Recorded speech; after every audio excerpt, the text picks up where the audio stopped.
தென்னாடுடைய சிவனே போற்றி, எந்நாட்டவர்க்கும் இறைவா போற்றி, ஏகம்பத்துரைந்தாய் போற்றி, பாகம் பெண்ணுரு ஆனாய் போற்றி, திருக்கழுக்குன்றில் செல்வா போற்றி, பொறுப்பமர் பூவனத்து அரணே போற்றி, காவாய் கனகத்திரளே போற்றி, கையிலை மலையானே போற்றி போற்றி, தந்தை தாயாவானும் சார்கதேங்காவானும் அந்த மீளா என்ப நமக்காவானும் எந்த நுயிர் தானாகுவானும் சரணாகுவானும் அருட்கோனாகுவானும் குரு தெளிவு குருவின் திருமேனி காண்டல், தெளிவு குருவின் திருநாமம் செப்பல், தெளிவு குருவின் திருவார்த்தை கேட்டல், தெளிவு குரு குரு சிந்தித்தல் தானே. தென்னாடுடைய சிவனே போற்றி, எந்நாட்டவர்க்கும் இறைவா போற்றி, திருக்கழுக்குன்றில் செல்வா போற்றி, பொறுப்பமர் பூவனத்து அரணே போற்றி, காவாய் கனகத்திரளே போற்றி, கையிலை மலையானே போற்றி போற்றி, உள்ளம் குருக்கி உணர்வை சிவமாக்கும், உள்ளம் குருக்கி உணர்வை சிவமாக்கும் தெள்ளு தமிழ் திருவாசகம்தான், உள்ளம் குருக்கி உணர்வை சிவமாக்கும் தெள்ளு தமிழ் திருவாசகம்தான், மெல்ல மீகு நம்மை மலமறிவித்து நன்மையலாம் எய்துவித்து செம்மை உருவிக்கும் சிவந்து, உள்ளம் குருக்கி உணர்வை சிவமாக்கும் தெள்ளு தமிழ் திருவாசகம்தான், மெல்ல மிகு நம்மை மலமறுத்து நன்மையலாம் எய்துவித்து செம்மை உருவிக்கும் சிறந்து. பேரன்புடைய பெரியோர்களே, உங்கள் அனைவருக்கும் என்னுடைய பணிவார்ந்த வணக்கங்களையும் வாழ்த்துக்களையும் அன்போடு தெரிவித்துக் கொள்கிறேன். என்னுடைய சிறிய தந்தையார் புலவர் நாரா முருகவேலவர்கள் 1980ஆம் ஆண்டு சென்னை சிதம்பரம் அண்ணாமலை பல்கலைக்கழகத்தில் ராயசு அறக்கட்டளையின் சார்பில் 5 நாட்கள் தொடர்ந்து செய்த அந்த பொழிவை அப்படியே கட்டுரையாக்கி வெளியிட்டிருந்தார்கள். அது 82 அண்ணாமலை பல்கலைக்கழகம் திருவாசகம் என்ற தலைப்பில் அந்த நூலை வெளியிட்டிருக்கிறது. அதில் 5 கட்டுரைகள், 5 சொற்பொழிவுகள் 5 கட்டுரைகளாக அமைந்தன. அதில் இன்றைய தினம் திருவாசகம் திருவருட்பாவும் என்ற தலைப்பில் உள்ள என்னுடைய சிறிய தந்தையார் புலவர் திருக்கோயில் ஆசிரியர் செந்தமிழ் சைவமணி சித்தாந்த புலவர்மணி நாரா முருகவேலையா அவர்கள் எழுதியிருக்கிற அந்த திருவாசகமும் திருவருட்பாவும் என்ற கட்டுரையை நான் உங்கள் முன்னாலே படித்து மகிழ இருக்கிறேன். நீங்கள் எல்லோரும் கேட்டு மகிழ வேண்டுமாய் அன்போடு கேட்டுக்கொள்கிறேன். முன்னுரை. அமிழ்தனும் இனிய நமது தமிழ் மொழியின் கண் உள்ள அரும்பெறல் நூல்கள் பலவற்றுள் சமயத்துறையில் ஒப்புயர்வற்றது ஒன்றென சிறந்து திகழ்வது திருவாசகம். நம்முடைய சமயத்துறையில் எத்தனையோ நூல்கள் இருக்கின்றன. அவற்றிலெல்லாம் ஒப்புயர்வற்ற சிறந்த நூலாக விளங்குவது திருவாசகம். ஓதி ஓதி உணருந்தோறும் உணர்ச்சி உதவும். தெய்வநலம் சார்ந்த திருவாசகத்தின் சிறப்பிற்கு ஒரு எல்லையே இல்லை. ஓதி ஓதி உணருந்தோறும் உணர்ச்சி தரும் அந்த தெய்வநலம் சார்ந்த திருவாசகத்திற்கு, அதன் சிறப்பிற்கு ஒரு எல்லையே இல்லை. தமிழ்நாட்டில் வாழையடி வாழையாக தோன்றியருடைய சான்றோர்கள் பலரும் மாணிக்கவாசகருடைய திருவாசகத்தினை தம் உயிரினும் இனிய மிக மேலான அருளியல் நூலாக போற்றி பாராட்டியிருக்கிறார்கள். அவர்களுள் ராமலிங்க அடிகளார் அவர்களுள் எல்லாம் தலை சிறந்த ஒருவராக திகழ்பவர் திருவருட்பிரகாச வள்ளலார் என்னும் ராமலிங்க அடிகளார் ஆவார். எத்தனையோ அறிஞர் சான்றோர் பெருமக்கள் திருவாசகத்தினை போற்றியிருக்கிறார்கள். அவர்களுக்கெல்லாம் தலை சிறந்தவராக விளங்குபவர் நம்முடைய வடலூர் திருவருட்பிரகாச வள்ளலார் என்னும் போற்றக்கூடிய ராமலிங்க அடிகளார். திருவாசகத்தின்பால் திருவருட்பிரகாச வள்ளலார் கொண்டிருந்த ஈடுபாடு நினைத்தொரும் நமக்கு வியப்பினை விளைவிப்பதாகும். சாத்திரங்களில் சிறந்தது திருமூலர் திருமந்திரம், தோத்திரங்களில் சிறந்தது திருவாசகம் என்பது வள்ளலாருடைய திருவுள்ளம். வள்ளலாருடைய திருவுள்ளம் சாத்திரங்களிலே சிறந்ததாக திருமூலர் திருமந்திரம் என்றும், தோத்திரங்களிலே சிறந்ததாக திருவாசகம் என்பதும் அவருடைய திருவுள்ளம். திருவாசகத்தில் மாணிக்கவாசக பெருமான் வெளியிட்டருளிய சிவானுபவ திறங்களை தாமும் ஒரு சிறிதாவது அனுபவித்து உய்தல் வேண்டும் என்பது அடிகளாருடைய ராமலிங்க அடிகளாருடைய ஒரு பேரவா. தேசகத்தில் இனிக்கின்ற தெள்ளமுதே மாணிக்க வாசகனே, ஆனந்த வடிவான மாதவனே, மாசகன்ற நீ திருவாய் மலர்ந்த தமிழ்மாமறையின் ஆசகன்ற அனுபவந்தான் அனுபவிக்க அருளுதியே. தேசகத்தில் இனிக்கின்ற தெள்ளமுதே, மாணிக்க வாசகனே, ஆனந்த வடிவான மாதவனே, மாசகன்ற நீ திருவாய் மலர்ந்த தமிழ் மாமரையின் ஆசு அகன்ற அனுபவம்தான் நான் அனுபவிக்க அருளுதியே என்று அவர் திருவாசகத்தை நான் அனுபவிப்பதற்கு உன்னுடைய அருள் வேண்டும் என்று மாணிக்க வாசகரையே கேட்பது போல இந்த பாடல் அமைத்திருக்கிறார். திருவாசக இன்பம். திருவாசக திருமறையினை ஓதும் பொழுதெல்லாம் தாம் பெற்ற இன்ப அனுபவம். கற்பில் சிறந்த கன்னிப் பெண் ஒருத்தி தான் காதலித்து மணங்குள்ள இருக்கும் கணவனின் ஒப்புயர்வற்ற அழகையும் அவருடைய குணநலன்களையும் எல்லாம் பற்றி தனது அரும்பெறல் ஆருயிர் தோழி ஒருத்தியிடம் ஆராய்ந்து அறிந்து வந்து புகழ்ந்து உரைக்க கேட்கிற போது எத்தகைய இன்பத்தை அடைந்து மகிழ்வாளோ அத்தகைய ஒரு சிறந்த இன்ப அனுபவத்தில் மேலானது என்று இனிதி எடுத்து எம்பி மகிழ்கிறார் வள்ளலார். திருவாசக திருமறனை ஓதுகிற போதெல்லாம் அப்படி ஒரு எண்ணம் அவருக்கு ஏற்படுகிறது. சேமமகும் திரு வாதவூர் தேவு என்று, சேமமகும் திரு வாதவூர் தேவு என்று உலகு புகழ் மாமணியே, நீ உரைத்த வாசகத்தை, சேமமிகும் திருவாதவூர் தேவு என்று உலகு புகழ் மாமணியே, நீ உரைத்த வாசகத்தை எண்ணுதோறும் காமமிகு காதலதன் கலவிதனை கருதுகின்ற ஏமமுறு கற்புடையாள் இன்பினும் இன்பு எய்துவலே என்று அந்த அருமையான கருத்தை வைத்து திருவாசகம் எப்படவு எண்ணுந்தோறும் நமக்கு இனிமை கிடைக்கிறது என்பதை எடுத்துச் சொல்லுகிறார். இந்த பாடலின் கண் ராமலிங்கடிகளார் தம்மை ஒரு கற்பில் சிறந்த காதல் கன்னிப்பெண்ணாகவும் சிவபெருமானை அக்காதல் கன்னிப்பெண் காதலித்து கடிமணம் புரிந்து கொள்ள விரும்பும் கணவனாகவும் மாணிக்கவாசக பெருந்தகையை தம் உள்ளத்திற்கு இயைந்த உணர்ச்சி ஒத்த உயிரினும் இனிய தோழியாகவும் அம்மணிவாசகர் சிவபெருமானின் பலவகை சிறப்புகளையும் பண்பு நலன்களையும் தன்னழி திறன்களையும் புகழ்ந்து போற்றி பாடுவதை ஒரு காதல் கன்னிப்பெண்ணுக்கு அவள் மணக்கப் போகும் காதல் கணவனின் அழகையும் குணநலன்களையும் பற்றி தோழி விவரித்து மகிழ்ச்சி விளைவிப்பதாகவும் உருவகம் செய்து பாடியிருக்கிறார். இதனால்தான் திருவாசகத்தின்பால் கொண்டிருந்த பெரும் பற்று இன்னது என நாம் எண்ணி உணரலாம். இவ்வளவு பெரிய பற்று கொண்டு அவர் பாடியிருக்கிற அந்த பாடலை பார்த்தால் திருவாசகத்தின்பால் வள்ளல் பெருமான் கொண்டிருந்த பெரும் பற்று எந்த அளவு இருந்தது என்பதை நாம் உணர்ந்து கொள்ள முடிகிறது. திருவாசகத்தை ஓதி ஓதி ஓதி மகிழ்ந்து தாம் பெற்ற இறையருள் அனுபவ நலனை ராமலிங்க அடிகளார் தமது திருவருட்பாவில் விரித்து உரைத்து விளக்கி பாடியிருக்கிறார். பலகால் ஓதி ஓதி தாம் பெற்ற இந்த இன்ப அனுபவ நலத்தை வள்ளல் பெருமான் திருவருட்பாவில் விரித்து விளக்கி பாடியிருக்கிறார் என்று நாம் சொல்லக்கூடிய அளவுக்கு அவருடைய பாடல் அமைந்திருக்கிறது. திருவாசகத்தின் எளிமை, திருவாசகத்தினுடைய இனிமை, திருவாசகத்தில் இருக்கிற தெளிவு, திருவாசகத்தில் வருகிற உருக்கம், திருவாசகத்தில் இருக்கிற தெய்வீகமாகிய பண்பு நலன்கள், எளிமை, இனிமை, தெளிவு, உருக்கம், தெய்வீகம் ஆகிய பண்பு நலன்கள் திருவருட்பாவிலும் சிறப்புற அமைந்திருப்பதை ஒளிமிக்கு திகழ்கின்றன.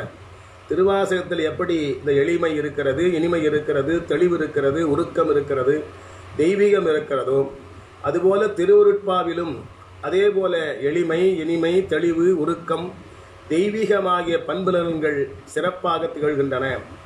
ஓதுவோர் உள்ளங்களையெல்லாம் திருவாசகம் எப்படி உருக்குகிறதோ அதுபோல வள்ளல் பெருமான் பாடியருளிய திருவருட்பாவும் கல்லாரும் கற்றோருமாகிய எல்லோரும் உள்ளங்களையும் கவர்ந்து ஈர்த்து உருக்கி கொள்ளை கொள்ளுகிற நிலையிலே அமைந்திருக்கிறது. திருவாசக கருத்துக்களை, சொற்களை, சொற்றொடர்களையும் திருவருட்பிரகாச வள்ளலார் தம்முடைய திருவருட்பாவில் ஆங்காங்கே பெரிதும் போற்றி அமைத்து பாடி அருளியிருப்பதை நம்மால் காண முடிகிறது. இவ்வுண்மைக்கு உரிய ஒரு சில சான்றுகளை இங்கே இயன்ற அளவு சுருக்கமாக நாம் காணலாம். எந்தை எழுத்து ஐந்தே. திருவாசகம் நமச்சிவாய வாழ்க என்று தொடங்குகிறது. அந்த நமச்சிவாய மந்திரத்தினுடைய இயல்புகளை எல்லாம் திருவருட்பிரகாச வள்ளலார் திருவருட்பாவில் ஆங்காங்கே வியந்து போற்றி இன்புறுகிறார். திருவாசகத்தினுடைய தொடக்கம் நமச்சிவாய வாழ்க என்று தொடங்குகிறது. அந்த நமச்சிவாய மந்திர இயல்புகளை எல்லாம் திருவருட்பிரகாச வள்ளலார் திருவருட்பாவில் ஆங்காங்கே பல்வேறு இடங்களிலே வியந்து போற்றி இன்புறுக்கிறார். நமச்சிவாயம் காண் நாம் பெறும் துணையே, நமச்சிவாயம் காண் நாம் பெறும் துணையே என்றும், சிவாய நமையென்று இடு நீரே என்றும் இனிய தொடர்கள் ஈற்றில் அமைத்து பதிகங்கள் பலவற்றை நாம் திருவருட்பாவில் காண முடிகிறது. பேராயிரம் உடைய பெருமானாகிய இறைவனுக்கு உரிய மூல மந்திரம் அவனுடைய எல்லையற்ற பெருமைக்கு ஏற்ப மிக பல 1000 எழுத்துக்களாலோ அல்லது 100 பல எழுத்துக்களாலோ மிக நீண்டதாக இல்லாமல் நம்மனோர் அனைவரும் எளிதில் ஓதி உய்தல் பொருட்டு 5 எழுத்துக்களால் அமைந்துள்ளன அமைந்திருக்கிற திறன் மிகவும் வியந்து போற்றற்கு உரியது ஒன்றென்றோ என ராமலிங்கடிகளார் பெருமகிழ்ச்சி அடைகிறார். 1000 அன்றே 100 அன்றே, 1000 அன்றே 100 அன்றே, ஈரைந்து அன்றே 1000 பேர் எந்தை எழுத்து 5 காண். 1000 எழுத்து இருந்தால் படிச்சுட்டே இருக்க வேண்டியதான். 100 எழுத்து இருந்தாலும் ரொம்ப கடினம் அதை சொல்லுவது. ஈரைந்து 10 எழுத்தாக இருந்தாலும் அது சொல்ல முடியாது. ஆனால் அதை மொத்தமாக சேர்த்து 5 எழுத்தில் சொன்னாரானா 1000 அன்றோ, 1000 அன்றே 100 அன்றே, ஈரைந்து அன்றே 1000 பேர் எந்தை எழுத்து 5 காண். நீ இரவும் என்று நினைத்து என ஏத்துகினும் ஏத்தாய், எந்தாய் ஏத்துகினும் எந்தாய், வீண் செல்லு மனம் என் செய்கேன் செப்பு. 1000 எழுத்தோ 100 எழுத்தோ 10 எழுத்தோ இல்லாமல் வெறும் 5 எழுத்தாக தான் இருக்கிறது. அதை கூட நீ ஒழுங்காக சொல்லக்கூடாதா சொல்லு. எந்தாய் செல்லு வீண் செல்லும் மனம் என் செய்கேன் செப்பு. வீணாக எங்கெங்கோ அலைந்து கொண்டிருக்கிற மனத்தை கட்டுப்படுத்தி 5 எழுத்துத்தான் இருக்கிறது, அதை நீ சொல்லிக்கொண்டே இரு என்பது போல இந்த பாடலை திருவருட்பா சிவநேச வெண்பாவில வந்திருக்கிற இந்த பாடலுடைய கருத்து நாம் சிந்தித்து இன்புறற்பாலதாக உள்ளது. பிஞகன், பிஞகன் என்ற சொல் திருவாசகத்தில் வருகிறது. பிறப்பருக்கும் பிஞகன் என்று திருவாசக தொடக்கத்தில் அமைந்துள்ள சிவபுராணம் என்னும் பகுதியில் பிறப்பருக்கும் பிஞகந்தன் பெய்கடல்கள் வாழ்க வெல்க, பிறப்பருக்கும் பிஞகந்தன் பெய்கடல்கள் வெல்க என்னும் வரியினை நாம் அனைவரும் நன்கு அறிவோம். பிஞகன்னா பின்தாழ் சடையன் என்று பொருள். பின்புறத்தில் தாழ்ந்த சடை உள்ளவன், அதான் பிஞகன் வச்சு. பல பேர் பிஞகன்னு பேர் வச்சுக்கிறது இல்லை. இலங்கையில் பார்த்தீங்கன்னா பிஞகன்னு பேர் வைத்திருப்பார்கள். அண்மையில் கூட இந்த சென்னை பகுதியில் செங்குன்றம் பகுதியில் ஒருத்தர் குழந்தை பிறந்து பேர் சும்மா கேட்டபோது நான் பிஞகன் என்று சொன்னபோது அவர்கள் என்னங்க அவர் புதுசாக இந்த பேருன்னாங்க. திருவாசகத்தில் வருதுமா, தினந்தோறும் சிவபுராணம் படிக்கிறீங்க. பிறப்பருக்கும் பிஞகந்தன் பெய்கடல்கள் வெல்க என்று மாணிக்கவாசகர் பாடியிருக்கிறார். பிஞகன்னா பின்தாழ் சடையன் என்று பொருள். அதனால் நல்ல பெயர் அதை வைத்துக் கொள்ளுங்கள் என்று அந்த குழந்தைக்கு பிஞகன் என்று பெயர் வைக்குமாறு கேட்டுக்கொண்டேன். ஆனால் அப்படி தான் வைத்திருக்கிறார்கள். அப்படி அந்த வரியினை நாம் நன்கு அறிவோம். திருவாசகத்தில் ஒவ்வொரு சொல்லையும் சொற்றொடரையும் ஆழ்ந்து ஆராய்ந்து உணர்ந்தவராகிய வள்ளல் பெருமான் இவ்வரியில் வரும் பிஞகன் என்ற சொல்லை நீள நினைந்து உணர்ந்து சிந்தித்து போற்றியிருக்கிறார். பிஞகன் என்ற சொல் நகரமாகிய மெல்லின எழுத்தில் அமைந்து திகழ்கிறது. இறைவனுக்குரிய திருப்பெயர்களுள் மெல்லின எழுத்தில் அமைந்த பிஞகன் என்னுகிற சொல்லை ஒலிப்பதனால் மெல்லின எழுத்துக்கள் பிறந்து ஒலிப்பதற்குரிய நம்முடைய மூக்கு புனிதமுறுகிறது. அந்த பிஞகன், அந்த பிஞகன் என்னும்போது அந்த மூக்கு மூலமாக தான் சொல்ல முடியுது. அந்த ஒலி மூக்கு மூலமாக எழுவது. அதனால் அப்படி அந்த பிஞகன் என்ற சொல்லை சொல்லுகிற போது நம்முடைய மூக்கு ஒலிப்பதற்கு காரணமாக இருக்கிற அந்த மூக்கு துளைகள் நமக்கு சிறப்படைகிறது, பயன்பெறுகிறது. அழுக்குகள் வடிகின்ற சாக்கடை துளைகளுக்கும் பாம்புகள் உள்ளும் புறம்பும் செல்லுகின்ற புற்றின் துளைகளுக்கும் பசு மட்பானு துளைகளுக்குமே சமமாகும் என்பது வள்ளலாருடைய வாக்கு. அந்த எழுத்து ஒரு நம்முடைய மூக்கு புனிதமுற்று சிறப்பு எதுகிறது. இல்லைன்னா அந்த மூக்கு இவ்வளவு கேவலமாக இருக்கும் என்று சொல்லுகிறார். புல் அங்கண நீர் புகழை என்கோ, புல் அங்கண நீர் புழை என்கோ, புல் அங்கண நீர் புழை என்கோ, புற்றென்கோ. அதாவது புல் அங்கண நீர் புழைன்னா அங்கண நீர்ன்றது புல் அங்கண நீர், புல்லிய கெட்ட நீர், அதுதான் சாக்கடைன்னு மேலே சொன்னார். சாக்கடை நீர் போருகின்ற துளையா? புற்று என்கோ, புற்று பாம்பு புற்று செல்லுகிற அந்த புற்றின் துளையோ? சொல்லும் பசுமண் துளை என்கோ, பசுமண் பாண்டங்களிலே துளைகள் இருக்கும் பாருங்க, அந்த துளையா? வெல்லும் சீர் வீயாத பிஞ்சகப்பேர் மெல்லினத்தில் நல்லிசைதான் தோயாத நாசித்துளை.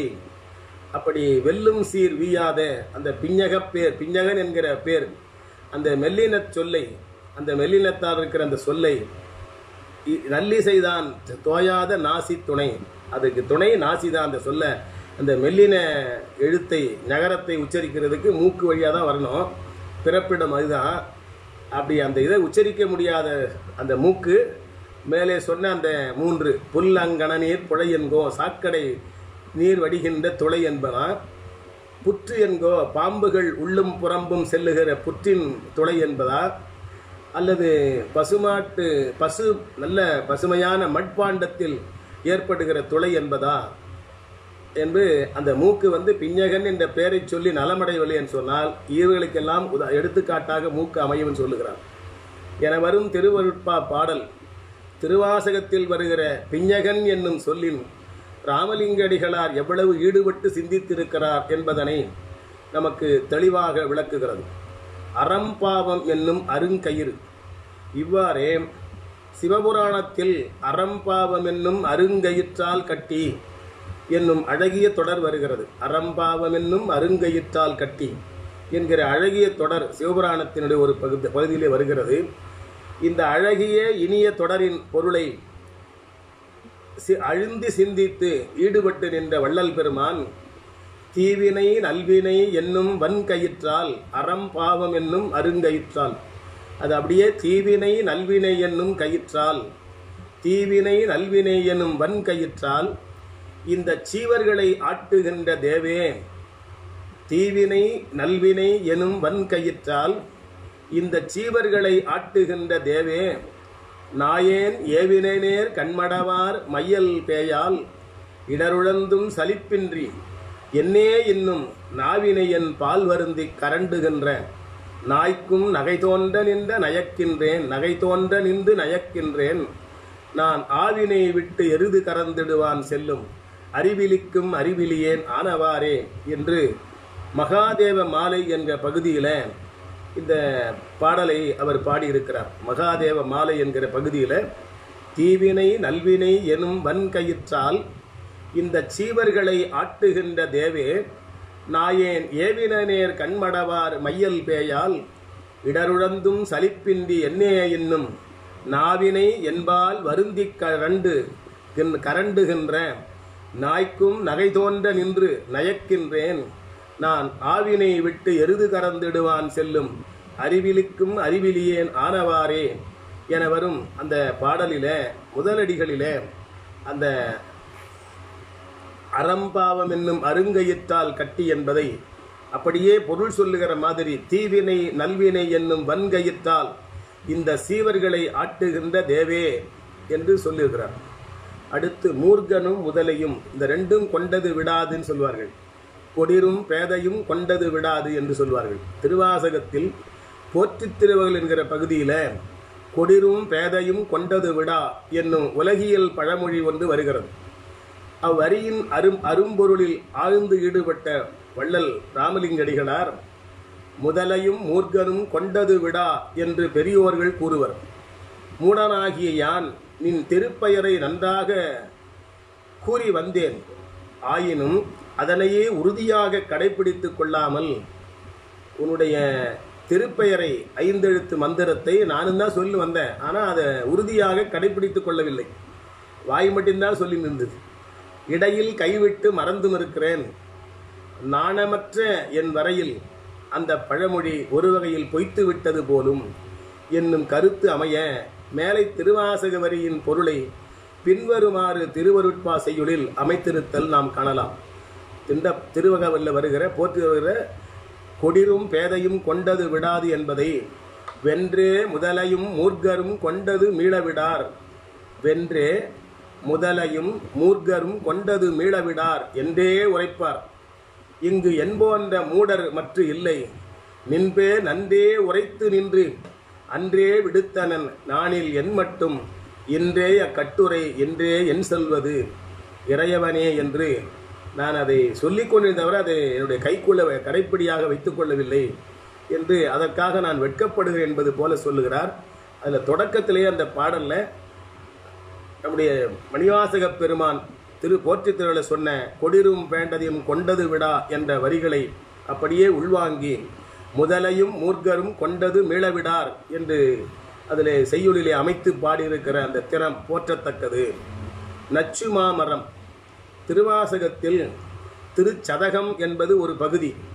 திருப்பெருந்துறையில் குருந்தமர நிழலில் தம்மை ஆட்கொண்டருளி மறைந்த ஞானாசிரிய பெருமகனாகிய சிவபெருமானை பிரிந்த பிரிவாற்றாமையால் விளந்த துயர மேலீட்டால் மாணிக்கவாசகர் பாடிய 100 பாடல்களை கொண்ட பகுதியே திருச்சதகம் என்பதாகும். அந்த நீத்தல் விண்ணப்பம் பாடினார், அப்புறம் திருச்சதகம் பாடுகிறார். 100 பாடல்களை கொண்டது 10 பகுதியாக 10 பாடல் ஒரு பகுதியாக அமைக்கப்பட்ட 10 பகுதி 100 பாடல்களை கொண்டது. துயரம் மிக்க நினைவுகளை பற்றி சொல்லும் கவிதைகளே மிகவும் இனிமை வாய்ந்த கவிதைகளாக ஆகும். The sweetest songs are those that tell of saddest thoughts. நம்முடைய துயர நினைவுகளை எல்லாம் சொல்லுகிற போதுதான் கவிதை இனிமையாக வந்து விழும். The sweetest songs are those that tell saddest thoughts என்பது ஷெல்லி என்பவருடைய கூற்றாகும் என்று அறிஞர்கள் கூறுவர். அதை ஷெல்லி போன்ற அறிஞர்கள் கூறியிருக்கிறார்கள். அதன்படி ஞானாசிரியரின் பிரிவாகிய துயரம் மேலிட்டால் குருந்த மரத்தில் பெருமானே குருநாதராக வந்து அருள் செய்தார் இருன்னு போயிட்டார். அந்த பிரிவு ஆற்றாமல் அந்த துயர மேலிட்டால் துவண்டு கிடந்த அருளி செய்யப்பெற்ற திருச்சதக பாடல்களிலே சிறப்பும் இனிமையும் பெரிதும் போற்றத்தக்கவையாகும். அதன் கண் ஒரு பாடலில் அந்த 100 பாடலில் ஒரு பாடலில் மாணிக்கவாசக பெருமான் விதையில்லாமலே விளைவு செய்வதவனே, விண்ணும் மண்ணுமாகி எல்லா உலகங்களையும் தோற்றி காத்து ஒடுக்குபவனே, வஞ்சகப் பெரும் புலையனாகிய என்னை உன் கோயிலில் வாயிலில் இருக்கும் பிச்சனாக்கினாய், என்னை பெரிய அன்பருக்கு உரியனாக்கினாய், தாம் நல்லது என்று கருதி வைத்தது பின்னர் ஒரு பெரிய நச்சு மாமரமாக மாறினாலும் வைத்து வளர்த்தவர்களே அதனை வெட்டி அழித்து விட முற்பட மாட்டார்கள். ஆதலின் என்னை தோற்றுவித்த நீயே, நான் எத்துணை கொடியவன் ஆயினும் கூட என்னை ஒருத்து அழிக்க முற்படாமல் காத்தருளல் வேண்டும் என இறைவனை அங்கே வேண்டிக் கொள்ளுகிறார். தாம் வளர்த்ததோ நச்சு மாமரம் ஆயினும் கொலார் நானுமங்கனே உடையநாதனே என வரும் திருவாசக வரிகள் பொருளில் அழுந்தியவர் நம்முடைய ராமலிங்க அடிகள். எனவே எச்சம்பெரும் உலகோர் எட்டி மரம் ஆனாலும் பச்சென்று இருக்க பகர்வர்கான் வெச்சென்று நஞ்சனையேன் குற்றமெல்லாம் நாடாது நாதையனை அஞ்சல் நையேல் என்பாய் அமர்ந்து என்று பாடியிருக்கிறார்.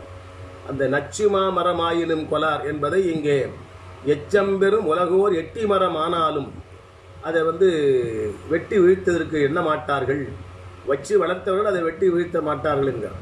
பாம்பாயினும் உணப்பால் கொடுப்பார், உண்ணுவதற்கு பால் கொடுப்பார், வளர்ப்பார். மனைப்பால் வேம்பாயினும் வெட்டல் செய்யார். பாம்பாக இருந்தால் கூட நம்ம வீட்டுக்கு வந்த பாம்புக்கு பால் கொடுத்து அதை வளர்ப்பார்கள். அதுவே நம்முடைய வீட்டில் வேம்பு மரம் கசப்பு தான், வளர்ந்தாலும் அதை வெட்டல் செய்யார். வளர்த்த வெருட்சி கடா தாம்பாயினும் ஒரு தாம்பு ஆயினும் கொடு தாம் பின் செல்வர் தேம்பாய் மலர்குழற்கு ஆம்பாக என்னையும் சேர்த்து கொள்ளேன் என்றும் திருவருட்பா பாடல்களில் அந்த திருவாசக வரியினை தழுவி போற்றி அமைத்திருத்தல் அறிந்து மகிழ்தற்குரியதாக இருக்கிறது.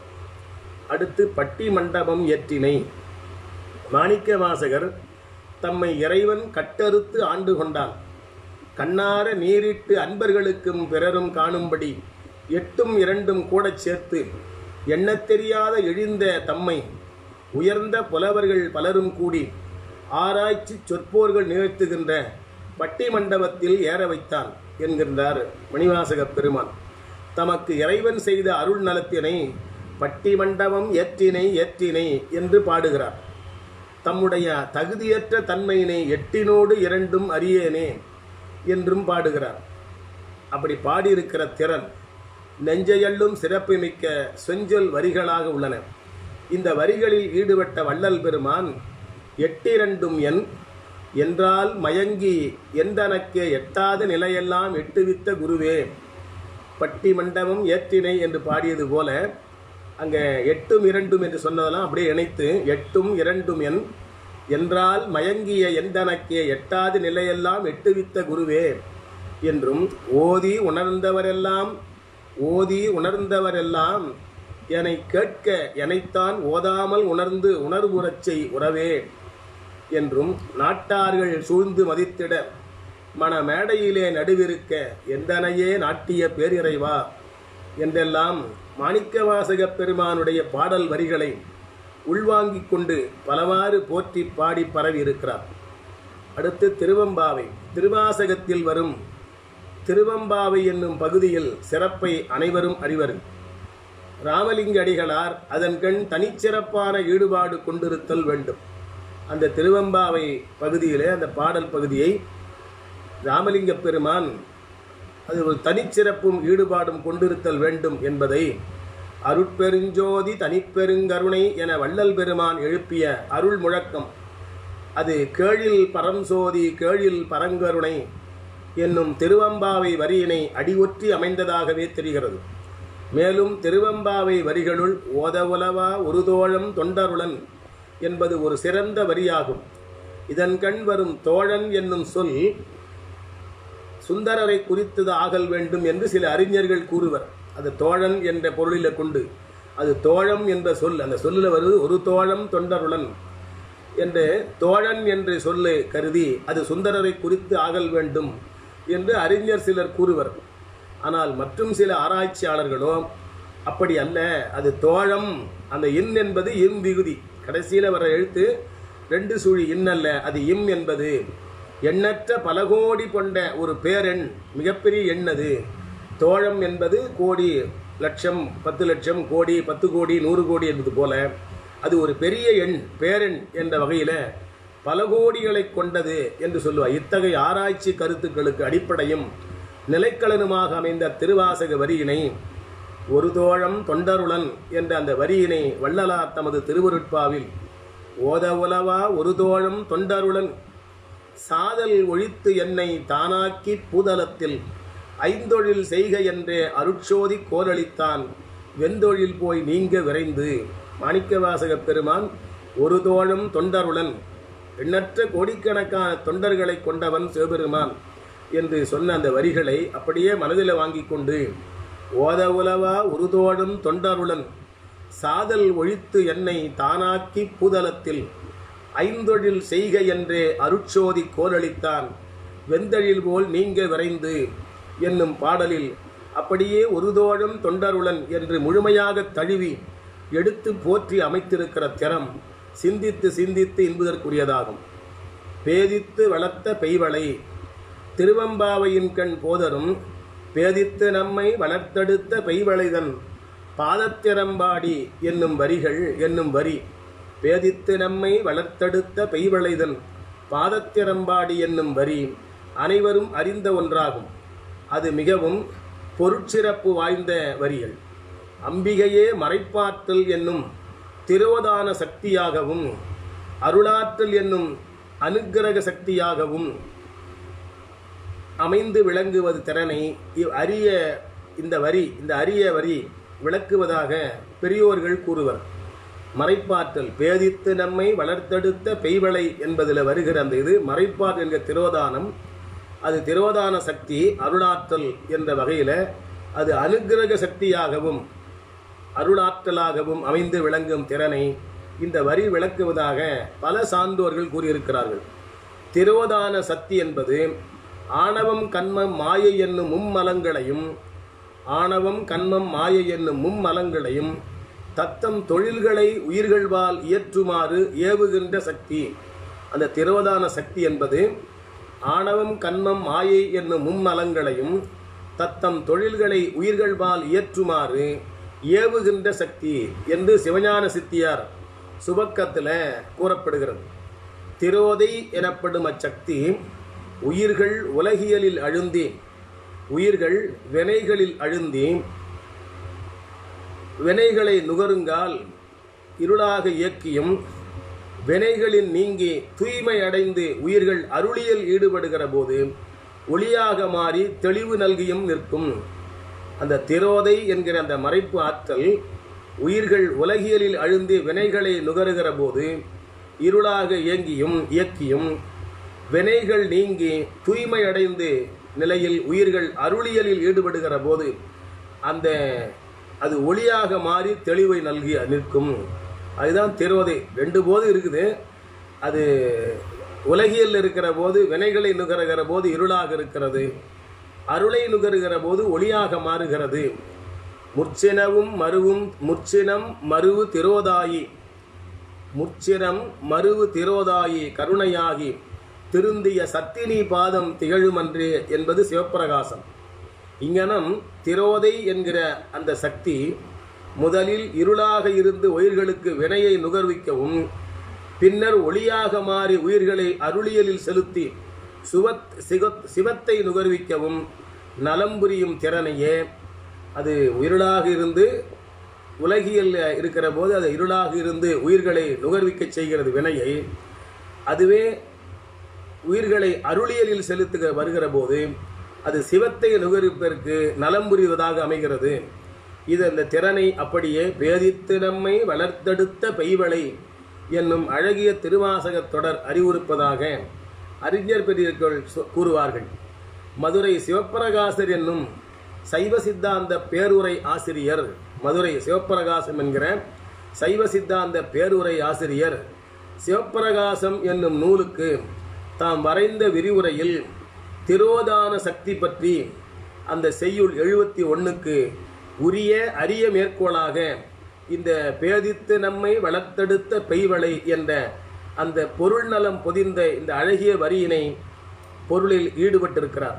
அதை வள்ளலார் அவர்கள், அந்த உரையில் ஈடுபட்ட வள்ளலார், அம்மை திரோதை அகன்றாள், அந்த மேலே சொன்ன அந்த சிவப்பிரகாசர், மதுரை சிவப்பிரகாசர் சொன்ன அந்த உரைகளிலே ஈடுபட்டு நம்முடைய மணிவாசக பெருமான் சொன்ன அந்த வரிகளிலே ஈடுபட்டு வேதித்து நம்மை வளர்த்தெடுத்த பெய்வளை என்கிற வரிகளிலே ஈடுபட்டு உள்ளம் தோய்ந்த நிலையிலே வள்ளல் பெருமான் அம்மை திரோதை அகன்றாள், என்னை விரும்பி அம்மை அருட்சக்தி அடைந்தனளே, இம்மையிலும் மாமாயை நீங்கினள், பொன்வண்ண வடிவு உற்றது என்றும் சாமாறு இலைதான் என்ற திருவருட்பாவில் அதனை தழுவி அருளி செய்திருத்தல் அறிஞர்களுக்கெல்லாம் ஒரு பெரிய விருந்தாக அமைந்திருக்கிறது. வன்பராய் முருடு மணிவாசகர் இறைவன் தமக்கு செய்த இன்னருள் திறத்தினை வியந்து போற்றுகிறார். திருப்பெருந்துறை மேவிய சிவனே, தென்பராய்த்துறையில் உறைபவனே, சிவலோகத்தில் விளங்குகிறவனே, உனக்கு அன்புடையவர்களாய் உன்னை அடைவதற்கு அரிய தவத்தினை புரிபவர்களும், அயனும் மாலும் மற்ற அழலில் இட்ட மெழுகு போல உன்னை நினைந்து உருகுபவர்களும், உடல் இழைத்து என்பெழுத்து தோன்றும்படி, என்பு எழுந்து நம்முடைய உள்ளகர எலும்பு தோன்றும்படி உனக்கு பணி செய்து தியானிப்பவர்களும் ஆகிய எத்தனையோ பலர் இருக்கிற பொழுது இங்கு என்னை எது குறித்து கருணையோடு நீ ஆண்டு கொண்டாய். என் சிந்தை வன்பராய் முருடு ஒக்கும், என் கண்கள் மரக்கண்கள், என் செவியோ இரும்பினும் வலியது என்னும் கருத்து அமைய மாணிக்கவாசக பெருமான் பாடியிருக்கிற திருவாசகம் படிப்பவருடைய யாராக இருந்தாலும் அவருடைய உள்ளத்தை உருக்க வல்லதாகும். இதன்கண் வரும் வன்பராய் முருடுவக்கும் என் சிந்தை, வன்பராய் முருடுவக்கும் என் சிந்தை மரக்கண், என் செவி இரும்பினும் வலிது என்னுடைய வரிகள் என்கிற வரிகள் ராமலிங்க வள்ளலாரின் உள்ளத்தை பெரிதும் கொள்ளை கொண்டது போலும். அதனால் தான் அவர் தாம் பாடிய மகாதேவ மாலை என்கிற பகுதியில் பொன்மலையோ சிறிதியென பேராசை பொங்கி, பொன்மலையோ சிறிதியென பேராசை பொங்கி, புவிநடையில் பற்பலகால் போந்து போந்து, நென்மலையோ நிதிமலையோ என்று தேடி நிலைகுலைந்தது அன்றி உன்னை நினைந்து நேரடி மண்மலையோ மாமணியோ மருந்தோ என்று வழுத்தியது இல்லை. இந்த வஞ்ச நெஞ்சம் தன்மலையோ இரும்போ செம்மரமோ பாறைக்கல்லோ பராய் முருட்டு கட்டையோ, வன்பராய் முருடுவுக்கும் என்ற அந்த சொல்லை அப்படியே உள்வாங்கிக் கொண்ட நம்முடைய வள்ளல் பெருமான் பராய் முருட்டு கட்டையோ என்று பாடியிருக்கிறார். பொன்மலையோ சிறிது என பேராசை பொங்கி புவியனிடையில் பல்பல கால் போந்து போந்து நென்மலையோ நிதிமலையோ என்று தேடி நிலைகுலைந்தது அன்றி உன்னை நினைத்து நேரடி மண்மலையோ மாமணியோ மருந்தோ என்று வழுத்தியது இல்லை. இந்த வஞ்ச நெஞ்சம் தன்மலையோ இரும்போ செம்மரமோ பாறைக்கல்லோ, தன்னுடைய மனத்தை பற்றி சொல்லுகிறார் வள்ளல் பெருமான். வஞ்ச நெஞ்சம் அதுதான் மலையோ கல்மலையோ இரும்போ செம்மரமோ பாறைக்கல்லோ பராய் முருட்டு கட்டையோ என்று பாடுகிறார். கோணலும் மாணலுமான முடிச்சுக்கள் பல நிறைந்து கோடாரியாலும் பிளக்க முடியாததாய் மிக கடினம் வாய்ந்த பராய் என்கிற மரத்தின் முருட்டு கட்டையினை உருக்கம் சிறிது மற்ற கடின உள்ளத்திற்கு ஓமையாக மாணிக்கவாசகர் வன்பராய் முருடுவுக்கும் என்று குறிப்பிட்டருடைய சிறப்பினை ராமலிங்க வள்ளலார் இனிது எடுத்து தமது பாடலில் போற்றி கொண்டிருக்கிற திறம் பெரிதும் போற்றி போற்றி மகிழ்தற்குரியதாகும். ஒருத்தால் ஒன்றும் போதும். திருவாசகத்தில் வருகிற பதிகங்களுள் குழைத்த பத்து என்பது ஒன்று. அது ஆத்ம நிவேதனம் என்னும் அரிய பெரிய கருத்தினை உட்கொண்டிருப்பதாய் பெரியோர்கள் கூறுவர். ஆத்ம நிவேதனம் என்ற ஒரு அரிய கருத்தை, பெரிய கருத்தை கூறுவதாக அந்த குழைத்த பத்து என்கிற நூல் கொண்டிருப்பதாக பெரியோர்கள் கூறுவர். அதன்கண் மாணிக்கவாசகர் இறைவனை பெரிதும் போற்றி பணிந்து பின்வருமாறு விண்ணப்பம் செய்கிறார். கொடிபோலும் இடையுடைய அம்மையை ஒரு பாகத்து கொண்டவனே, எங்களுடைய தலைவனே, அடியேனுடைய அல்லல்கள் எல்லாம் அகலும்படி முன்னரே என்னை ஆண்டு கொண்டாய் என்று நான் நம்பியிருந்தேன். எங்கள் சிவலோகனே ஆவா என்று அருளி, ஐயோ பாவம், ஆவான்னா இந்த இடத்துல ஐயோ பாவம்னு அர்த்தம். ஆவா என்று அருளி என்பால் இரக்கம் கொண்டு நீ என்னுடைய தீமை நிறைந்த உடலை சிதைத்து போக்கி அருளாமல் இருப்பது எதற்காக? என்னை உடைய தலைவனே, எனக்கு அருள் செய்து நலங்கள் பலவும் புரிந்து நீ என்பால் பணிகொள்ளாது ஒழியினும் என்னை கூவி அழைத்து நீ கடுமையாக தண்டித்தால் அத்தண்டனையும் கூட எனக்கு மகிழ்ச்சியும் ஆறுதலும் அளிக்க போதியதே ஆகும். அருள் செய்யாமல் போயினும் கடியே கொடிய தண்டனையாவது எனக்கு தரலாகாதா என்று மாணிக்கவாசகப் பெருமான் குழைத்த பத்தில் பாடியிருப்பது எவர் உள்ளத்தையும் உருக்கி குழைவிக்க வல்லதாகும். சிறந்த இந்த திருவாசக பாடலின் கருத்தினை அப்படியே தழுவி ராமலிங்க அடிகளார் தமது திருவருள் முறையீடு என்கிற திருவருட்பாவின் ஒரு பகுதியில சோபம் கண்டார்க்கு அருள் செய்வோம், மதிக்கன்றி சூழ்ந்திடுவோம், தீபம் கண்டாலும் இருள் போம், இவ்வேழை தியங்கு பரி தாபம் கண்டாய், இவ்வேழை தியங்கும் பரிதாபம் கண்டாய், அருள் செய்யாது என் குற்றம் தனை குறித்து கோபம் கொண்டாலும் நன்று, ஐயோ என் துன்பக் கொதிப்பு அருமே. நீ கோபம் கொண்டாலும் கூட என்னுடைய துன்பக் கொதிப்பு அருந்து போகும். அதனால் நீ கோபம் கொண்டாலும் பரவாயில்லை, எனக்கு அருள் செய்யாவிட்டால் என்மேல் கோபம் கொள் என்று நம்முடைய வள்ளல் பெருமான் நம்முடைய மேலே சொன்ன குழைத்த பத்திலே வந்த அந்த பகுதி அப்படியே உள்வாங்கி அழகுற பாடியிருத்தல் அனைவர் உள்ளத்தையும் உருக்கு மகிழ்விக்கத்தக்கதாகும். உடையாய் கூவி பணிகொள்ளாது ஒருத்தல் ஒன்றும் போதுமே. என்னை கூவி பணிகொள்ளாது, என்னை கோபத்தால் நீ ஏதாவது சொன்னாலும் போதும், ஒருத்தால் ஒன்றும் போதுமே எனவகம் திருவாசக வரியினை அடியொற்றி என் குற்றம் தனை குறித்து கோபம் கொண்டாலும் நன்று ஐயா என்று என் துன்பக் கொதிப்பு அருமே என வரும் திருவருட்பா வரிகள் அமைந்திருப்பது எவ்வளவு ஒற்றுமை நலம் நயம் அமைந்திருக்கிறது என்பதை கற்று உணர்ந்தோரெல்லாம் கழிவரும் உவகையினை பயக்க வல்லதாக உள்ளது. இத்தகைய பல அருமையான ஒப்புமை கருத்துக்கள் எத்தனையோ பல திருவாசக பாடலிலும் திருவாசக திருவருட்பா பாடலிலும் காண கிடக்கின்றன. திருவாசகமே திருவருட்பாவாக சிறப்புற அமைந்தது, திருவாசகமே திருவருட்பாக அமைந்தது என்பதும், திருவாசகத்திற்கு ஒரு வகையான விளக்க உரிவுரை போல விளங்குவதே திருவருட்பா என்பன போன்ற செவ்விய உண்மைகளை மேற்கண்ட பாடல்கள் மூலமாக நாம் உண்ணி உணர முடிகிறது. சன்மார்க்க நெறி சான்றோர்களாகிய மாணிக்க வாசகரும் ராமலிங்க வள்ளல் பெருமானும் அருளி செய்த திருவாசகம் திருவருட்பா என்னும் இருவரும் நூல்களும் ஈடு இணையற்ற தெய்வீக அருள் நூல்களாகும். திருவாசகமும் திருவருட்பாவும் மாணிக்கவாசகரும் முறையே மாணிக்கவாசகரும் ராமலிங்க வள்ளலார் அருளிய ஈடு இணையற்ற தெய்வீக அருள் நூல்களாக திகழ்கின்றன. அவற்றை நாம் அன்புடன் இடையறாது ஓதி இறைவனை வழிபட்டு இம்மை மறுமை நலன்களையெல்லாம் எய்து இன்புற்று ஒய்வோமாக என்று இந்த கட்டுரையை அவர் நிறைவு செய்திருக்கிறார். எத்தனையோ நூல்கள் சமய நூல் இருந்தாலும் கூட ரொம்ப உருக்கமாகவும் எளிமையாகவும் இனிமையாகவும் இருக்கிற நூல் திருவாசகம், திருவருட்பா. இந்த ரெண்டையும் அருளிய மாணிக்கவாசகரும் வள்ளலாரையும் போற்றி அவர்களுடைய அந்த நூல்களை இடையறாது நாம் பலகால் ஓதி நம்முடைய பெருமானை வழிபட்டு இம்மை மறுமை நலன்களையெல்லாம் எய்து இன்புற்று ஒய்வோமாக என்று இந்த கட்டுரை நிறைவு செய்திருக்கிறார். அவர் எடுத்துக்காட்டியது ரொம்ப சிறிதுதான். அதை இதுபடி ஏராளமான பாடல்கள் திருவாசகத்திற்கு இசைவாக இருக்கிற ஒத்துப்போகின்ற பாடல்கள் திருவருட்பாவிலே ஏராளமாக கிடக்கின்றன என்பதை அவர் தொட்டு காட்டியிருக்கிறார். நாம் 2 நூலையும் படித்து அவற்றை மேலும் மேலும் தெரிந்து மகிழலாம் என்று சொல்லி இந்த அளவிலே இன்றைய சிந்தனையை நிறைவு செய்து அனைவருக்கும் என்னுடைய அன்பான வாழ்த்துக்களை வணக்கங்களை சொல்லி நிறைவு செய்கிறேன். நாளை இன்னொரு கட்டுரையாக விளங்குகிற திருக்கோவையாரும் திருவாசகமும் திருக்கோவையாரும் என்ற தலைப்பில் நாரா முருகவேளையா அவர்கள் எழுதியிருக்கிற அந்த கட்டுரையை நாளை படிக்கலாம் என்று சொல்லி இந்த அளவிலே நிறைவு செய்கிறேன். நன்றி, வணக்கம்.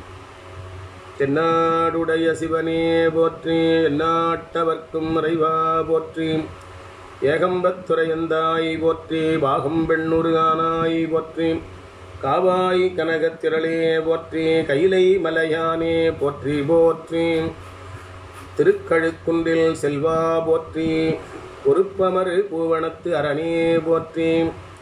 திருவாசகத்தின் சிறப்பு என்ற தலைப்பில் சில கவிதைகளை என்னுடைய சிறிய தந்தை எழுதியிருக்கிறார். அதில் சிலவற்றை நான் இங்கே படித்து முடிக்கலாம் என்று எண்ணுகிறேன். தண்டமிழ் மொழியின் சீர்த்தி சான்றுயர் நூல்களாக எண்டறத்தக்கவற்றுள் எழில் திருவாசகம்தான் திண்டிரல் திருக்குறள் போல் சிறந்த தொல்காப்பியம்போல் விண்தொட நிவந்து நிற்கும் அதன் சீர் யார் விளம்ப வல்லாறு. திருக்குறள் போல் நீதி நூல் சிறந்துயர் தொல்காப்பியம்போல் திருத்தமிகும் இலக்கண நூல் சிவஞான போதம் போல் சுருக்கமிகும் மெய்ப்பொருள் நூல் தூய திருவாசகம் போல் உருக்கமிகும் பக்தி நூல் உலகினில் வேறு எங்கும் உண்டோ. உலகத்தினுடைய இருக்கிற பல்வேறு மொழிகளில் இப்படி திருக்குறள் போல ஒரு சிறந்த நீதி நூல் இருக்கிறதோ, வேற மொழிகளில் சிறந்து உயர்ந்த தொல்காப்பியம் போல திருத்தமான இலக்கண நூல் இருக்கிறதோ, சிவஞான போதம் போல சுருக்கமான ஒரு தத்துவத்தை எடுத்துச் சொல்லுகிற மெய்ப்பொருள் நூல் இருக்கிறதோ, தூய திருவாசகம் போல உருக்கமிகு பக்தி நூல் உண்டோ என்று கேட்கிற அமைப்பில் திருக்குறள் போல் நீதி நூல், சிறந்துயரு தொல்காப்பியம் போல் திருத்தமிகும் இலக்கண நூல், சிவஞான போதம் போல் சுருக்கமிகும் மெய்ப்பொருள் நூல், தூய திருவாசகம் போல் உருக்கமிகு பக்தி நூல் உலகினில் வேறு எங்கும் உண்டோ. அடுத்த பாடல். இரும்பு தரும் மனத்தினையும் ஈர்த்து உருக்கி எழில் பொன்னாய் இனிது மாற்றி கரும்பு தரு சுவை பெருக்கி கனிவுளம் திருவாசகம் தான் காட்டும். திருவாசகம் என்ன காட்டுக்குதுன்னா, இரும்பு தரு மனத்தினை ஈர்த்து உருக்கி எழில் பொன்னாய் மாற்றி கரும்பு தரு சுவை பெருக்கும் கனிவளம் திருவாசகம்தான் காட்டும். அரும்பெரும் சீர் அமைந்தொளிரும் அத்திருவாசக நூலின் அருமைப்பாட்டை விரும்பி மிக ராமலிங்கர் முதல் சான்றோர் மிக புகழ்ந்து வியந்து நின்றார். அடுத்து திருவாசகத்தின் இன்னொரு பாடல். திருவாசகத்தின் பெருமையினை சிறந்த ஜியு போப்பவர்கள் திருவாசகத்தின் பெருமையினை சிறந்த ஜியு போப்பவர்கள் ஒருவாது உழைத்து மொழிபெயர்த்த உயர்வை சொல்லி புகழ்ந்துரைப்பர். திருவாசகத்தில் இருக்கிற சிறப்புகளை சொல்லுகிற போது ஜியு போப்பவர்களால் வேற்று சமயத்தை நம்முடைய நாட்டிலே பரப்ப வந்த பெருமகனார். அப்படிப்பட்ட அவரே திருவாசகத்தை படித்து அதில் ஈடுபட்டு அதனை ஆங்கிலத்தில் மொழிபெயர்த்து சொன்னார். அவ்வளவு ஈர்ப்புடையது அந்த நூல் என்று அந்த திருவாசகத்தினுடைய சிறப்புகளை சொல்லுகிற போது இதை ஒரு தனிச்சிறப்பாக சொல்வார்கள். மதம் மாற்ற வந்தவனே திருவாசகத்தில் பித்துக்கொண்டு அதிலே நன்றாக படித்து உணர்ந்து மொழிபெயர்த்தார் என்று. அப்படி திருவாசகத்தின் பெருமையினை சிறந்த ஜீயு போப்பவர்கள் ஒருவாது உழைத்து மொழிபெயர்த்த உயர்வை சொல்லி புகழ்ந்துரைப்பர். மறுவார் அவர்தாம் ஒருவரோ, அவர் மட்டுமா? தாயுமானார், வள்ளலார், பெருவாழ்வு அருணகிரி முதலாம் பெரியோர் எல்லோரும் போற்றினரே. இப்படி பல அறிஞர்கள் போற்றியிருக்கிறார்கள். அடுத்து யார் யாரெல்லாம் அதை ஓதி உயர்ந்தார்கள், திருவாசகத்தை ஓதி உயர்ந்த பெருமக்கள் யார் யார் என்று ஒரு பட்டியல் இருக்கிறார் எங்களுடைய சிறிய தந்தையார் முருகவிள். மறைமலை அடிகளார், நாவலர் நாட்டார், வண்புகழ் பண்டித மணியார், துறைகளை போய சுப்பிரமணிய தோன்றலார், ஞானியாரடிகள், முறைதிகள் சான்றோர் உமாமகேஸ்வரர், நன் மூதறிஞர் திருவிக்கா, பிறர் பிறர் எல்லோரும் பிறங்கருள் திருவாசகம் பேணி ஓதினார் உயர்ந்தார். திருவாசகத்தை ஓதி உயர்ந்தவர்கள் எவ்வளவு பெரிய சான்றோர்கள் என்று நமக்கு தெரிந்த சிலரையும் தெரியாத சிலரையும் அதில் அறிமுகப்படுத்துகிறார். மறைமலை அடிகள், நாவலர் நாட்டார், வண்புகழ் பண்டித மணியார், துறைகளை போய சுப்பிரமணிய தோன்றலார், ஞானியாரடிகள், முறைதிகள் சான்றோர் உமாமகேஸ்வரர், நன் மூதறிஞர் திருவிக்கா, பிறர் பிறர் எல்லாரும் பிறங்கருள் திருவாசகம் பேணி ஓதினர் உயர்ந்தாரே. அடுத்து திருவாசகத்தை பெரிய அளவில் கொண்டவர்கள். தமிழக வானில் முப்பெரும் சைவ தன்னொளி சுடர்களாய் திகழ்ந்தேன். தமிழக வானில் முப்பெரும் சைவ தன்னொளி சுடர்களாய் திகழ்ந்தேன். அமிழ்துரள் கவிகள் அளித்தருள் குமரகுருவரர். தமிழக வானில் முப்பெரும் சுவை முப்பெரும் சைவ தன்னொளி சுடர்களாய் திகழ்ந்த அமிழ்துரள் கவிகள் அளித்தருள் குமரகுருவரர், சிவப்பிரகாசர், எமியரேம் துணையாம் இனிய மாதவத்து சிவஞான சுவாமிகள் எல்லோரும் குமிழிடும் பக்தி குருவருள் திருவாசகத்தினில் பெரிதும் கொண்டிருந்தார். அந்த திருவாசகத்தின் மூலமாக குருவருள் பெறலாம் என்பதை கொண்டிருந்தார்கள். அடுத்து அதை இனிது ஓதி உயர்ந்தவர்கள் என்று சில அறிஞர்களை மேலே குறிப்பிட்டது போல நம்முடைய சமய குறவர்கள், சந்தான குறவர்களில் சிலரை குறிப்பிடுகிறார்.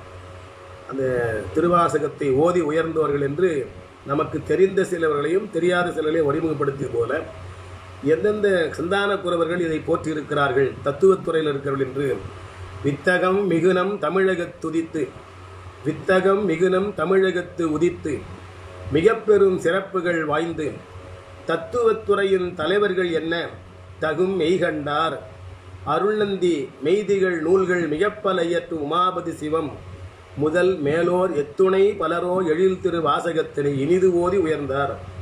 தத்துவத்துறையில் இருந்து விளங்கிய முதல் நூல் அருளிய மெய்கண்டாரும், அதற்கு வழிநூலாக அமைத்த நம்முடைய அருள்நந்தி சிவனார் அவரும், அட்டகம் என்று சித்தாந்த அட்டகம் 8 நூல்களை அருளி உமாபதி சிவம் எல்லாம் அவர் போன்ற சான்றோர்கள் எல்லாம் திருவாசகத்தை ஓதி உயர்ந்திருக்கிறார்கள் என்று வித்தகம் மிகுனம் தமிழகத்து உதித்து, மிக பெரும் சிறப்புகள் வாய்ந்து, தத்துவத்துறையின் தலைவர்கள் என்ன தகும் மெய்கண்டார், அருள்நந்தி மெய்திகள் நூல்கள் மிகப்பல இயற்று உமாபதி சிவம் முதல் மேலோர் எத்துணை பலரோ எழில் திரு வாசகத்தினை இனிது ஓதி உயர்ந்தார்.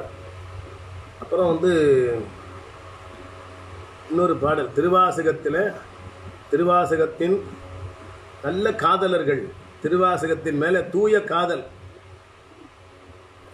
ஹோலி லவ் வைத்திருந்தவங்க யாருன்னு சொன்னால், பியூர் லவ் என்று சொல்வது போல வைத்திருந்தவர்கள் யார் என்று சொல்லுகிற போது அதற்கு ஒரு பாடல் எழுதியிருக்கிறார். கல்வியில் சிறந்துயர்ந்த கடவுள் மா முனிவர், கல்வியில் சிறந்துயர்ந்த கடவுள் மா முனிவர், எல்லா பல்வகை கலையும் தேர்ந்த பரஞ்சோதி முனிவர், பண்பா நல்லியல் கவிஞர், எண்ணில் தலநூல்கள் நவின்றோர், எல்லாம் தொல் திருவாசகத்தின் தூய காதலர்களாவீர். திருவாசகத்தை காதலித்தவர்கள், அதாவது உள்ளன்போடு தூய்மையாக காதலித்தவர்கள் கல்வியில் சிறந்த கடவுள் மாமுனிவர், எல்லா வகையான கலைகளையும் தேர்ந்த பரஞ்சோதி முனிவர், பண்பு நலம் கொண்ட நல்ல கவிஞர்கள், நல்ல தலநூல்கள் எழுதியவர்கள், அவர்களெல்லாம் திருவாசகத்தை தூய காதல் கொண்டிருந்தார்கள். கல்வியில் சிறந்துயர்ந்த கடவுள் மா முனிவர், எல்லா பல்வகை கலையும் தேர்ந்த பரஞ்சோதி முனிவர், பண்பார் நல்லியல் கவிஞர், எண்ணில் தலநூல்கள் நவின்றோர் எல்லாம் தொல் திருவாசகத்தின் தூய காதலர்கள் ஆவார். ஒரு கடைசியாக திருவாசகத்தை பற்றி அவர் சொன்ன ஒரு முக்கியமான பாடல் வெண்பா. அதை இந்த கட்டுரையை படிப்பதுக்கு முன்னால் அதை நான் சொன்னேன், மறுபடியும் ஒரு முறை சொல்ல. உள்ளம் உருக்கி உணர்வை சிவமாக்கும் தெள்ளுதமிழ் திருவாசகம்தான்.